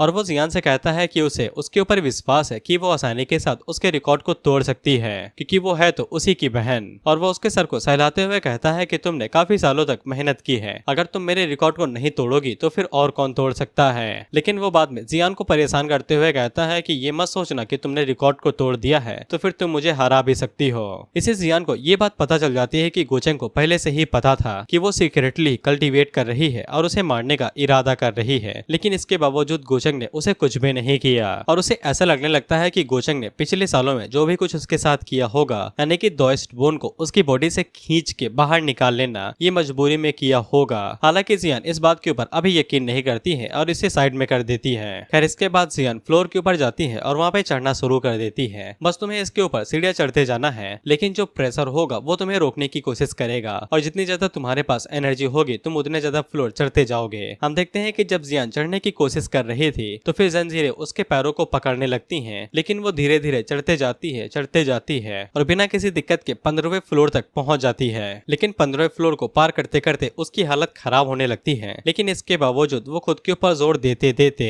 18वें फ्लोर तक पहुंच जाती है, जहां तक गोचंग पहुंचा था। और बस कुछ ही कदम के बाद वो गोचंग के रिकॉर्ड को आसानी के साथ तोड़ सकती थी। वहीं फिर जियान को पता चल जाता है कि गोचंग को पहले से ही पता था कि वो आसानी के साथ उसके रिकॉर्ड को तोड़ सकती है, क्योंकि जो दोइस्ट बोन होती है और हेवनली पाथ का जो सोर्स होता है दोनों बिल्कुल एक ही हैं। इसीलिए गोचंग भी काफी आसानी के साथ इस रिकॉर्ड को तोड़ सकता था, क्योंकि उसके पास दोइस्ट बोन थी। इसीलिए जियान अगर गोचंग के रिकॉर्ड को तोड़ ही देती है तो फिर इसका क्या ही फायदा है। वहीं पे गोचंग को भी समझ में आ जाता है कि जियान को पता चल चुका है कि वो क्या करवाने के बारे में सोच रहा है। इसके बाद वो गोचंग के रिकॉर्ड को नहीं तोड़ती है और वहाँ से नीचे उतर आती है। वहीं पे सभी लोग हैरान हो जाते हैं कि ये तो रिकॉर्ड तोड़ सकती थी, तो फिर इसने गिव अप क्यों कर दिया। वहीं पे गोचंग भी उसे पूछता है कि तुम तो रिकॉर्ड को तोड़ सकती थी, तो फिर हार क्यों मान ली। जिसपे वो कहती है कि इससे तुम्हारा कोई भी लेना देना नहीं है। तो गोचंग उसे कहता है कि तुमने तो मुझे निराश कर दिया। जिसपे जियान उसके ऊपर चिल्लाते हुए कहती है कि इसका तुम्हारे से कोई लेना देना नहीं है और मुझे इस तरह से बुली करना बंद करो। और वो गोचंग से कहती है कि एक दिन मैं तुम्हें पक्का हरा दूंगी और तुम्हारी सारी हड्डियां तोड़ दूंगी। साथ ही में उसकी लक वैल्यू भी पहले से बढ़ जाती है। जिसपे गोचंग उसे कहता है कि मुझे उस दिन का इंतजार रहेगा।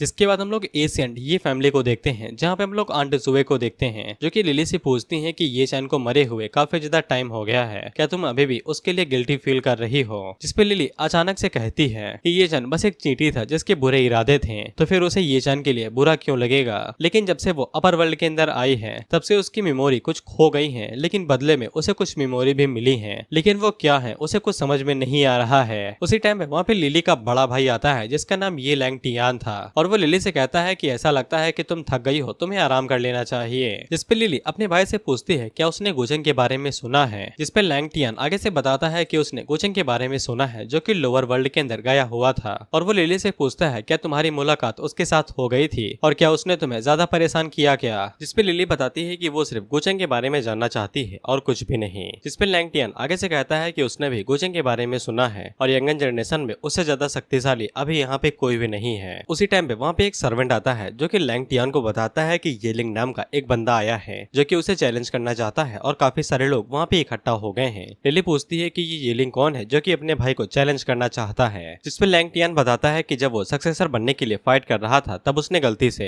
येलिंग के फादर को इंजर्ड कर दिया था, जबकि लैंग टियान ने काफी ज्यादा पैसे कंपनसेट के तौर पे दे दिए हैं। लेकिन इसके बावजूद येलिंग यहाँ पे आके उसे चैलेंज कर रहा है, क्योंकि हाल ही में उसकी किस्मत खुल चुकी है और उसकी कल्टीवेशन काफी ज्यादा बढ़ चुकी है। हालांकि लैंग टियान अभी इस चैलेंज को इग्नोर कर देता है, क्योंकि उनकी फैमिलीज ने वादा किया था कि वो इस मामले को और ज्यादा नहीं भड़काएंगे। इसके बाद हम लोग मिंग को देखते हैं जो कि गोचंग के पिछली लाइफ में किए गए कर्म कांडों के बारे में सोच रही थी, या फिर मैं ये कहूँ कि ये गोचंग के फ्यूचर के बारे में सोच रही है। कुछ ही महीनों के बाद यहाँ पे डाउ टियान इमॉर्टल सेट का एक असली कंपटीशन होने वाला है, जहाँ पे हर एक डिसाइपल लड़ाई करेगा ट्रू इमॉर्टल बनने के लिए। लेकिन असली बवाल तो तब शुरू होगा जब most important treasure immortal path के लिए सामने आएगा, जो कि इमॉर्टल स्पिरिट होगी। काफी सारे लोग इकट्ठा होंगे उसे पाने के लिए, लेकिन कोई भी उसे पा नहीं पाएगा क्योंकि वो अचानक से गायब ही हो जाएगी। और इन सभी चीजों को गायब करने के पीछे हमारे गोचंग का ही हाथ था। साथ ही में मिंग को ये भी पता था कि उसके प्यारे हस्बैंड की जो कल्टीवेशन है वो बाहर से जितनी दिखती है उतनी है नहीं। यहाँ तक कि उसने जियान को भी नहीं छोड़ा था और उसे खत्म करके उसकी लाश ही गायब कर दी थी। इसीलिए मिंग फैसला करती है कि वो इस बार जियान को कुछ भी नहीं होने देगी। और मिंग को ये भी पता था कि यहाँ पे successor of reincarnated Asian emperor appear होने वाला है। इसीलिए मिंग को किसी भी कीमत पे एशियन तलिस्मा पाना ही होगा, जो कि और किसी बंदे के पास नहीं, ये लिंग के ही पास है। जिसके बाद हम लोग एल्डर ली सुई और जियान को देखते हैं जो कि गोचंग की तरफ देख रहे थे। एल्डर उससे पूछते हैं यहाँ पे क्या लेने के लिए आए हो। यहाँ पे गोचंग एल्डर ली सुई को काफी ज्यादा भड़काता है, तो फिर उन्हें बहुत ज्यादा गुस्सा आ जाता है। जियान बीच में आके गोचंग को शांत करने की कोशिश करती है, लेकिन गोचंग एल्डर को भड़काते ही जाता है। इसीलिए वो गुस्से में ये फैसला कर देते हैं कि वो जियान को ट्रेनिंग देंगे और कुछ ही महीनों के अंदर वो जियान को इतना ज्यादा शक्तिशाली बना देंगे कि वो गोचंग को भी सरपास कर देगा। गोचंग उससे कहता है कि अगर आप नहीं कर पाए तो फिर तुम क्या करोगे। तो फिर एल्डर ली सुई आगे से कसम खाते हैं कि अगर वो ऐसा करने में नाकामयाब होते हैं तो वो एल्डर की पोजीशन से हट जाएंगे बिना कुछ सवाल जवाब किए। वहीं पे एल्डर को ऐसा लगता है कि उन्होंने सीधा बहुत बड़ा तीर मार दिया है, लेकिन गोचंग तो बस यही कहने का इंतजार कर रहा था कि ये कैसे भी अपनी पोजीशन छोड़ दें। लेकिन वहीं पे जियान को ऐसा लगता है कि गोचंग ने ये सब कुछ जानबूझ के किया है ताकि एल्डर ली सुई उसके ऊपर ज्यादा फोकस करे और उसे और भी ज्यादा अच्छे से सिखाएं। इसीलिए उसके मन के अंदर गोचंग के लिए थोड़े से लड्डू फूटने लगते हैं। इससे गोचंग का ही फायदा होता है और उसका लक बढ़ता है। इसके बाद गोचंग वहाँ से जाते हुए जियान को आंख मारता है और उसे कहता है कि चिंता नहीं करो, ये टाइम तुम्हारे लिए काफी ज्यादा कीमती है, इसीलिए अब मैं तुम्हें ज्यादा परेशान नहीं करूंगा।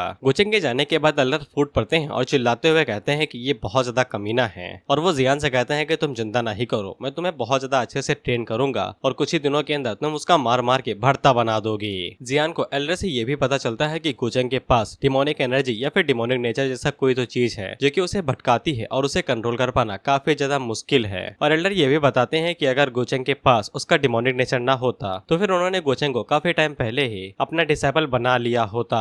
इसके बाद गुचेंग अपने घर के अंदर आ जाता है और अपने मन के अंदर सोचता है कि उसने जियान के साथ काफी ज्यादा टाइम बिताया है और उसे काफी ज्यादा बहलाया फुसलाया है और उसकी अकल के मुताबिक उसे अब तो पता लग जाना चाहिए कि उस साल असल में सच्चाई क्या हुई थी। गुचेंग का प्लान ये है कि वो जियान को ये बताना चाहता है कि उसने जो उसकी हड्डी निकाली थी वो डिमोनिक नेचर की वजह से निकाली थी, वो ऐसा करना चाहता नहीं था क्योंकि इमोर्टल पाथ ओपन होने वाला था, इसीलिए गुचेंग अपनी तैयारियां करना शुरू कर देता है। इसके बाद वो सबसे पहले वर्ल्ड सीट को खरीदता है। अब गुचेंग के पास तीनों वर्ल्ड सीट आ चुके थे जिनको वो आपस में मिला लेता है और जब ये तीनों आपस में मिल जाते हैं और ऊपर से जब वॉइड का तड़का लगता है तो फिर ये बहुत ज्यादा पावरफुल चीज क्रिएट करते हैं। इसके बाद हम लोग देखते हैं कि गुचेंग के पास उसका इनर वर्ल्ड आ जाता है, यानी कि ये उसकी दुनिया है, वो यहाँ का भगवान है और गुचेंग अपनी इनर वर्ल्ड को अपनी मनमर्जी मुताबिक कैसे भी ट्रांसफॉर्म कर सकता है और वो बाहरी दुनिया से किसी को भी यहाँ पे ला सकता है। इसके बाद गुचेंग वहाँ पे क्रिएटर वाली पावर का इस्तेमाल भी करता है जो सामने की तरफ बंदर जमीन पड़ी हुई थी और जब गुचेंग अपने हाथ को ऊपर उठाते कहता है कि जागो तो फिर जमीन के अंदर से कई सारी बिल्डिंगें और घर बाहर निकलते हैं जो कि उस पूरी जगह को एक पूरी सिटी के अंदर बदल देते हैं। जिसके बाद गुचेंग मिंग के बारे में सोचता है क्योंकि वो रिबॉर्न हुई है तो फिर उसे कई सारे अपॉर्चुनिटीज के बारे में पता होगा और वो बेशक उन्हें जाने नहीं देगी। वहीं पे हम लोग मिंग को देखते हैं जो कि किसी तरफ जा रही थी अपने डिवाइन बीस्ट के ऊपर खड़ी होके, तो सभी लोग उसे ही देखते रहते हैं। वहीं पे हम लोग येलिंग को देखते हैं। हाँ, इसी बंदे का नाम येलिंग है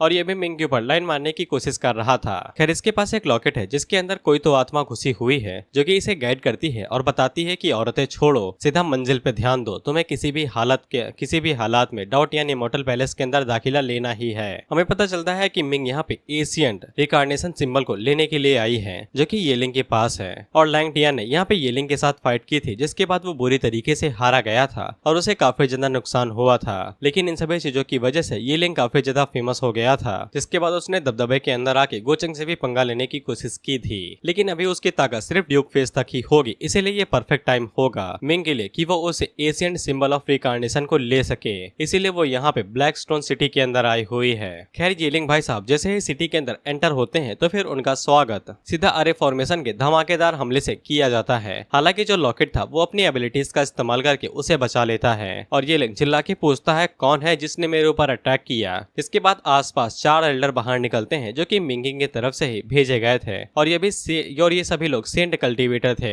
येलिंग उन लोगों से पूछता है कि बिन बात के मेरे ऊपर अटैक क्यों किया, क्या चाहिए तुमको मुझसे। उसी टाइम पे वहाँ पे मिंग आती है जो कि येलिंग से कहती है कि माफ कर दे लेकिन मुझे तेरा एशियंट सिंबल ऑफ रिकार्नेशन चाहिए। वहीं पे येलिंग हैरान होता है कि उसने ये बात अपने दांतों तले दबाए रखी थी, किसी को पता कैसे चल गई और वो मिंग से पूछता है कि तुम्हें कैसे पता चला, लेकिन मिंग उसे कहती है कि मरते हुए आदमी को ज्यादा जानने की जरूरत नहीं है। इसके बाद वो अपने हाथ से इशारा करती है तो चारों एल्डर्स आगे बढ़ते हैं और येलिंग की कब्र खोदने के लिए फावड़ा उठा लेते हैं। वहीं पे वो लॉकेट येलिंग से कहता है कि बच्चे जल्दी से उस मूव का इस्तेमाल कर अगर जिंदा रहना चाहता है और मैं बस इतना ही कर सकता हूँ, नहीं तो तेरी कब्र पक्का खुद जाएगी। इसके बाद वो चारों एल्डर पूरी ताकत से साथ येलिंग के ऊपर अटैक करते हैं और वहाँ पे तगड़ा धमाका होता है। लेकिन तब तक येलिंग ने उस लॉकेट वाले मूव का इस्तेमाल कर लिया था। जिसके बाद हम लोग देखते हैं कि उस लॉकेट के अंदर से लाजवाब पावर बाहर निकलती है जिसका ऑरा ग्रेट सेज फेस का था। जिसके बाद वो सभी एल्डर भागते हुए मिंग के पास जाने लगते हैं उसको प्रोटेक्शन देने के लिए। वह भी मिंग भी इस बात से हैरान हो जाती है कि इसके पास ये पावर कहाँ से आ गई क्योंकि मिंग के पास ये इन्फॉर्मेशन थी ही नहीं। वहीं पे येलिंग मिंग के ऊपर अटैक करते हुए कहता है कि मुझे औरतें पसंद है लेकिन घटिया नहीं। इसके बाद वो डायरेक्ट मिंग के ऊपर अटैक कर देता है। वहीं पे मिंग आगे से कोई तलिस्मा वलिस्मा इस्तेमाल कर पाते कि उससे पहले ही कोई येलिंग से कहता है कि पीछे हट जा। इसके बाद वहाँ पे एक और तगड़ा धमाका होता है और ये भी power level great sage stage का था। हम देखते हैं कि वहाँ पे सिस्टर यांजी आ जाती हैं। वो लॉकेट वाली आत्मा जैसे ही सिस्टर यांजी को वहाँ पे देखता है और सिस्टर यांजी का लेवल भी एकदम बराबर का था, वो भी ग्रेट सेज कल्टीवेटर की थी, इसीलिए वो येलिंग को लेके तुरंत वहाँ से खिसक लेता है, नहीं तो येलिंग पक्का मारा जाएगा। वहीं पे मिंग को अब समझ में आ जाता है कि येलिंग गुचेंग के हाथों से क्यों बच चुका था लड़ाई करने के बावजूद, क्योंकि उसने इसी तरह की टेक्निक का इस्तेमाल किया होगा अपनी जान बचाने के लिए। इसके बाद मिंग सिस्टर यांजी से पूछती है कि वो कौन है और उसकी मदद क्यों की। की, जिसपे सिस्टर यांजी उसे बताती है कि गोचंग ने उसे ऑर्डर दिए थे मिंग की रक्षा करने के लिए, इसीलिए वो यहाँ पे आई थी। जिससे मिंग हैरान हो जाती है क्योंकि पिछली लाइफ के दौरान गोचंग के पास कभी भी यांजी सिस्टर जैसी कोई औरत नहीं थी जिसका लेवल इतना ज्यादा हाई था। वहीं पे सिस्टर यांजी जाने से पहले मिंग को बता जाती हैं कि गोचंग ने उसे किसी काम के लिए वहाँ पे बुलाया है और वो देरी नहीं करें। वहीं पे मिंग को काफी ज्यादा गुस्सा आता है क्योंकि वो सिटी के अंदर आई नहीं कि उससे पहले ही गोचंग को पता चल चुका और उसने एक ताकतवर कल्टीवेटर को उसे बुलाने के लिए भी भेज दिया। जबकि यहाँ पे रिकार्डिनेटर हमारी मिंग है, उसके पास एडवांटेज होना चाहिए, लेकिन वो गोचंग से अभी भी कोसों दूर पीछे है और वो अपने मन के अंदर सोचती है कि साला ये जब से नीचे गया है तब से कुछ ना कुछ कमाल की चीजें अपने पास से निकाल ही रहा है। और मिंग अपने मन के अंदर सोचती है कि उसे अब दोबारा गोचंग के इंटेंशन चेक करने पड़ेंगे कि उसका इरादा क्या है। अब इसके बाद हमें एशियन सिटी ऑफ डाओटियान चॉर्ट्सटियान टावर दिखाया जाता है। अब मैं इसके बारे में तुम्हें ज्यादा नहीं बताऊंगा, बस इतना जान लो कि ये अभी होटल की तरह हो रखा है क्योंकि इमोर्टल पाथ ओपन हो चुका है, तो यंगन जनरेशन होंगे वो सभी लोग यहाँ पे इकट्ठा होंगे और ये जगह उनके लिए होटल की तरह काम करेंगी। दिन के वक्त वो लोग ट्रेनिंग और लड़ाई धड़ाई के लिए जाएंगे और रात के टाइम पे वापस आके यहाँ पे आराम कर सकते हैं। साथ ही में ये बड़े बड़े सेक्ट के लिए पार्लियामेंट का भी काम करता है। खैर इसके बाद वहाँ पे सिस्टर यांजी आ जाती हैं जो कि गोचंग को बता देती हैं कि वहाँ पे क्या क्या हुआ था और वो येलिंग को रोक सकती थी, लेकिन उन्होंने रोका नहीं था क्योंकि इससे वो गोचंग के प्लान को खराब कर सकती थी। गोचंग को भी समझ में आ जाता है कि मिंग वहाँ पे अपनी पुरानी मेमोरीज के बलबूते पे गई हुई थी, लेकिन उसकी मेमोरीज उसके किसी काम में नहीं आई। वहीं पे गोचंग अपने मन के अंदर येलिंग को लेके सोचता है कि साला उसके पास ऐसी सीक्रेट टेक्निक आ कैसी गई और उसी टाइम पे सिस्टम उसे बताता है कि नया सन ऑफ फेट आया है, जल्दी से रेडी हो जाओ। इस पे गोचंग को समझ में आ जाता है कि अब आगे क्या करना है। इसके बाद वो सिस्टर यांजे से जाने के लिए कहता है। यहाँ पे सिस्टम ने गोचंग को किसी पर्सनैलिटी या फिर आइडेंटिटी के बारे में नहीं बताया है, इसीलिए गोचंग को अपने हाथों से ही न्यू सन ऑफ फेट को ढूंढना पड़ेगा कि आखिर वो बंदा कौन है। और ये न्यू सन ऑफ फेट गोचंग के कनेक्शन के अंदर ही होगा, क्योंकि अगर कोई ऐसा बंदा होता है जो गोचंग के कनेक्शन के अंदर नहीं है तो फिर सिस्टम उसे डायरेक्ट बता देता है। इसके बाद हम लोग टावर के अंदर आते हुए कई सारे यंगर जनरेशन के लोगों को देखते हैं और ये सभी यहाँ पे काफी ज्यादा खुश थे क्योंकि ये पूरी सिटी ही इमॉर्टल पाथ के लिए ओपन होने वाली थी और यहाँ पे कई सारी अपॉर्चुनिटीज हो सकती थी जो कि इन लोगों के लिए काफी ज्यादा फायदेमंद हो सकती थी, लेकिन जितना बड़ा फायदा उतना बड़ा खतरा। इसीलिए ये लोग फैसला करते हैं कि इन्हें झुंड में घूमना चाहिए जिससे खतरा कम हो सके। जिसके बाद हम लोग देखते हैं कि वहाँ पे ये फैमिली के यंग मास्टर और उसकी छोटी बहन लिली आते हैं और हाँ, लैंगटियान को एशियट एम्परर का रिकार्डिनेटेड भी माना जाता है। वह पे लिली अपने भाई से पूछती है कि गोचंग यहाँ पे आएगा, इस पे लैंगटियान आगे से कहता है कि बेशक उसे यहाँ पे होना चाहिए, वही तो इन सभी चीजों को रिप्रेजेंटेट कर रहा है। इसके बाद हम लोग वहाँ पे बाइली नाम के एक यंग मास्टर को देखते हैं जो कि जेनजिंग क्लैन से था, हिंदी में व्हाइट टाइगर क्लैन। और बाइली यहाँ पे लैंगटियान को डुबल को लिखित ताना दे रहा था, शायद से इन दोनों ने फाइट कर ली थी येलिंग और लैंगटियान ने, जहाँ पे ये मैच ड्रॉ हो गया था। वहीं पे बाइली से हमें ये भी पता चलता है कि येलिंग इसका सगा भाई तो नहीं है, लेकिन ब्रदर फ्रॉम अनदर मदर है और दोनों ही मारे जाएंगे। इसके बाद वहाँ पे गोचंग और यूमी आते हैं। वह पता नहीं गोचंग को क्या हो गया है, लेकिन वो लैंगटियान को भर के इज्जत देता है, बहुत ज्यादा भर के इज्जत। वह पे लैंगटियान भी गोचंग को इज्जत देता है और साथ ही में लिली गोचंग को देख के खुश हो जाती है, नौकरानी जो है। लेकिन हम लोग बाइली को देखते हैं जो कि यूमी को गोचंग के बगल में खड़ा हुआ देख के बिल्कुल भी खुश नहीं था।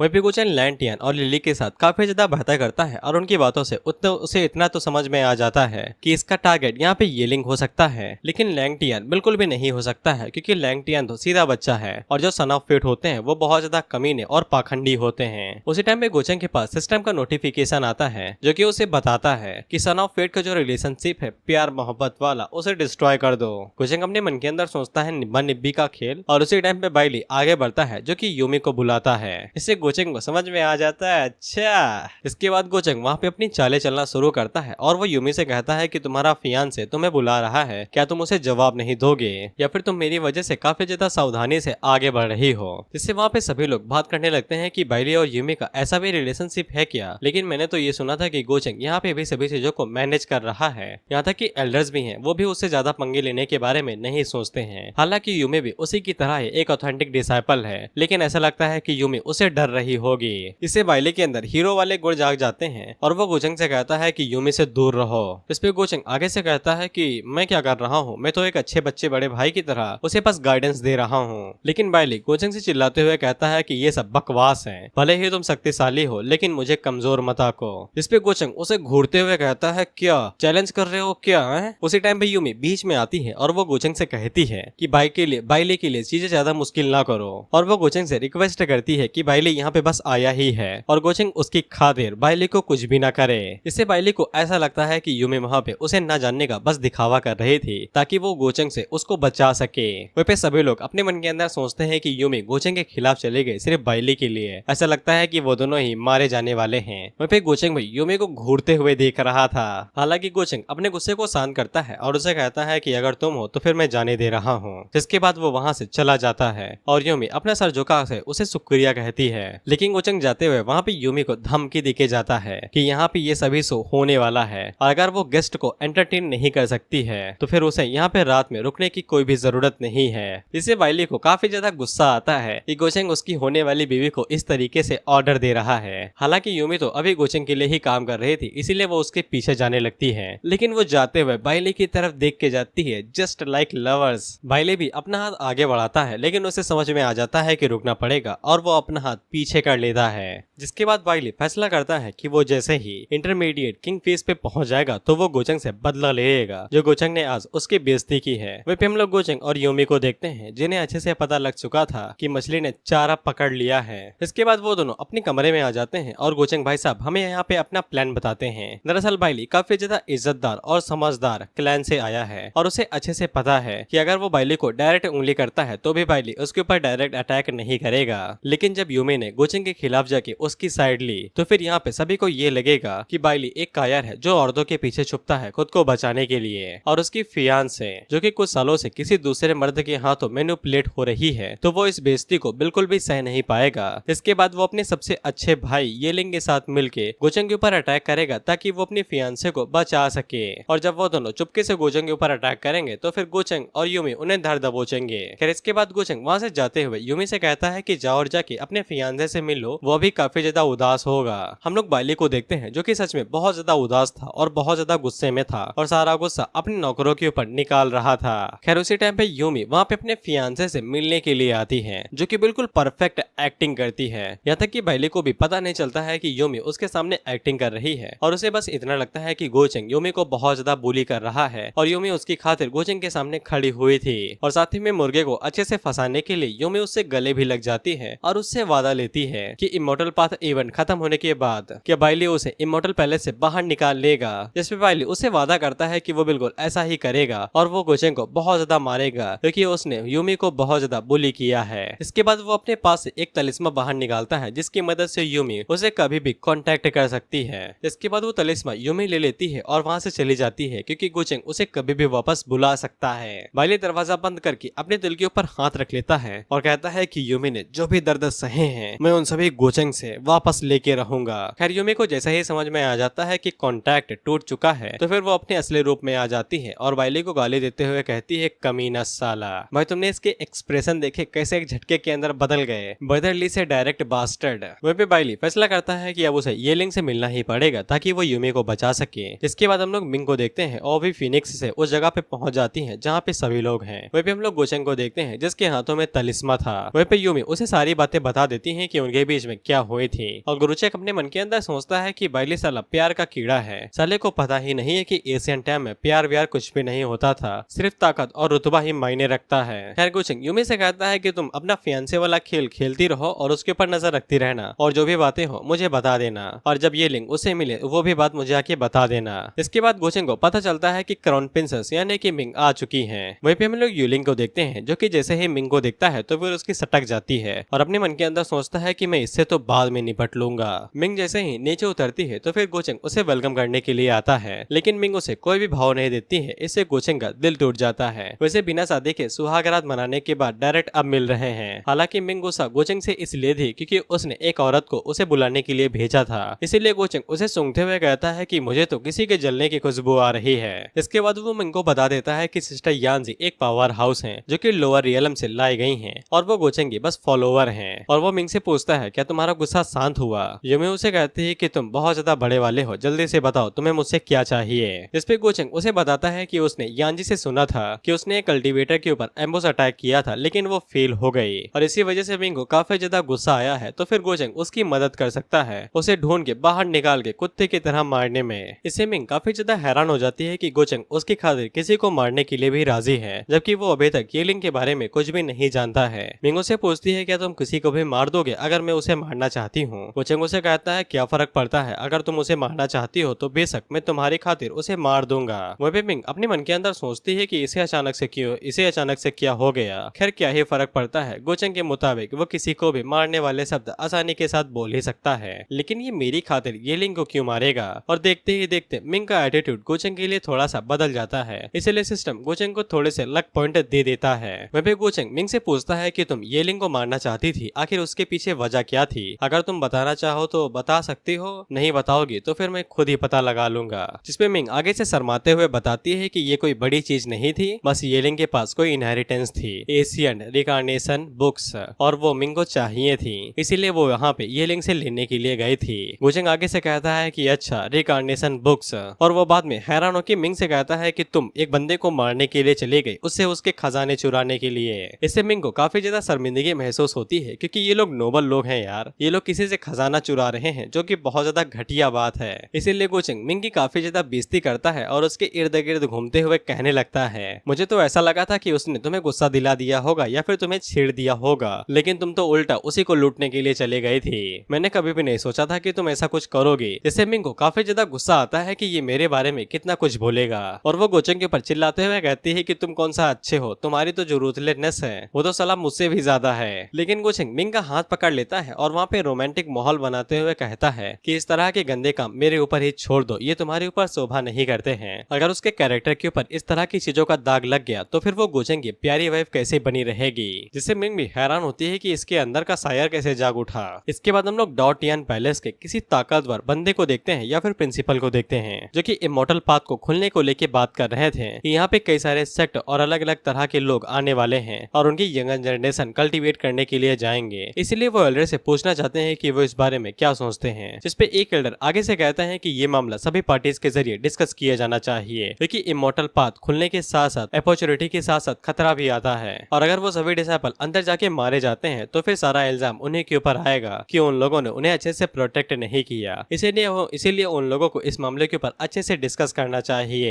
एक फीमेल लीडर आगे से कहती है कि वो जगह बहुत ज्यादा कमाल की है और वहाँ पे कई सारी अपॉर्चुनिटीज हो सकती हैं, लेकिन वहाँ पे कई सारे अलग अलग जगह हैं जहाँ पे एशियन मिस्ट है। यहाँ तक कि वो एल्डर्स अगर अंदर जाए तो वो खुद की लोकेशन के बारे में पता नहीं लगा सकते हैं, लेकिन यंगन जनरेशन के लिए अगर वो वहाँ पे ट्रेनिंग करने के लिए जाते हैं तो फिर कैजुअलिटी रेट बहुत ज्यादा हाई होगा, यानी कि मौतों का रेट। वहाँ पे एक एल्डर थे, अब वो आगे से कहते हैं कि भाड़ में गई ये सारी चीजें, अगर मामला जिंदगी और मौत का ही है तो फिर हम लोग उन्हें पहले ही बता देते हैं कि अगर वो लोग अंदर जा रहे हैं तो सवारी अपने सामान की खुद जिम्मेदार है, अगर उनके साथ अंदर कुछ भी होता है तो फिर ये उनकी गलती नहीं रहेगी। इस पे एक एल्डर आगे से कहते हैं कि एल्डर यान की बात बिल्कुल ठीक है, उन्होंने जो कहा है वो बात काफी ज्यादा अच्छी है, हमारा डॉटियन इमोर्टल पैलेस पूरी तरीके से जिम्मेदारी थोड़ी ना ले सकता है। जिसपे दूसरे एल्डर भी आगे से यही कहते हैं कि हम लोगों को ये बात बिल्कुल क्लियर कर देनी चाहिए, अगर वो लोग इसे एक्सेप्ट करते हैं तो फिर एक्सेप्ट करें, नहीं तो पीछे हट जाएं। जिसपे जो प्रिंसिपल थे वो आगे से कहते हैं कि यंगन जनरेशन में कई सारे जीनियस यहाँ पे इकट्ठा हुए हैं और अगर वो आपस में लड़ेंगे इस बात को रोका ही नहीं जा सकता है, और एक होस्ट के नाते अगर वो लोग कुछ भी नहीं करते हैं तो फिर उनकी एकेडमी के लिए ये बहुत ज्यादा शर्मिंदगी की बात होगी। जिसपे एल्डर यान आगे से कहते हैं कि उनके पास 5 ग्रेट ऑथेंटिक डिसाइपल हैं, जिनमें से चू जिसका 2 स्टार्स पहले ही डैमेज हो चुका है और वो अपने इमोर्टल पैलेस वापस लौट चुका है, बाकी बचे 3 वो भाई सर्कुलेशन के अंदर जा चुके हैं, उनसे कोई उम्मीद ही नहीं है, और बाकी बचे हुए बाकी सब वो साले इतने बेवकूफ है कि उनसे कोई उम्मीद ही नहीं की जा सकती है।